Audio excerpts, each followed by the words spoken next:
Hey everybody, I'm just putting this video together real quick to show you a custom board that I made that we're looking at right there. In the background, that's the Indo board. I think that's the original design.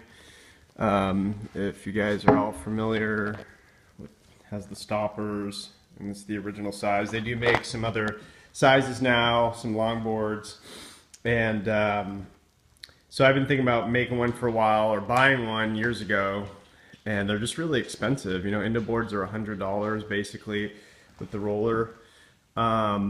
So my son's been getting on the board, and I've been thinking, hey, you know, let's get another board going to kind of feel the difference, having the length. And so anyways, I went ahead and started looking at what materials I had, and I just wanted to talk about how I put this together. Should have probably had a video of me going through all the steps, but anyways, this is a old shelf, and it's 11.5 inches wide, and it's actually hardwood, and Indo board's made out of plywood.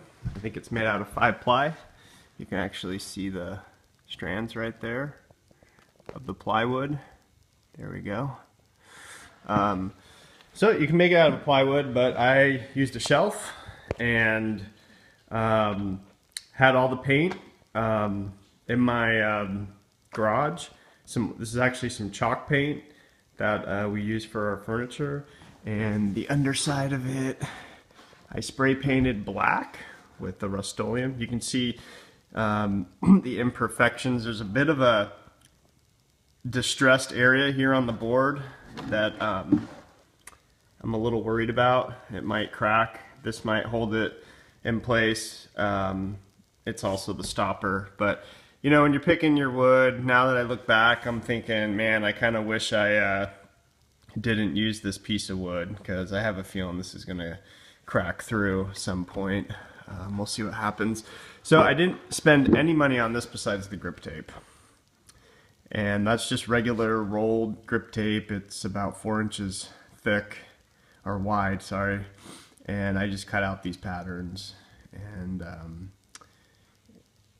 so it's not one continuous. It looks pretty cool, but you can see the seam right there and right there. So I just kind of made it look like it was all one piece coming off together. I did pretty good. And you know, there's already some imperfections and scuffs and stuff on this. You can see the paint right here, and I'm like, you know, this is gonna be a board that's, you know, look at the Indo board, look what this thing looks like. And so, you know, don't worry about making it look super perfect. Anyways, grip tape. Oh, and I finished it off with a Rust-Oleum glossy clear coat on the top just to protect it. And in fact, when I painted this, this little speckled feature is just me holding the spray can away from, you know, maybe like a foot or two, not like a foot, foot and a half from the board, and just kind of wisping it by to get that little sprinkled effect. Adds a nice little textured look to it.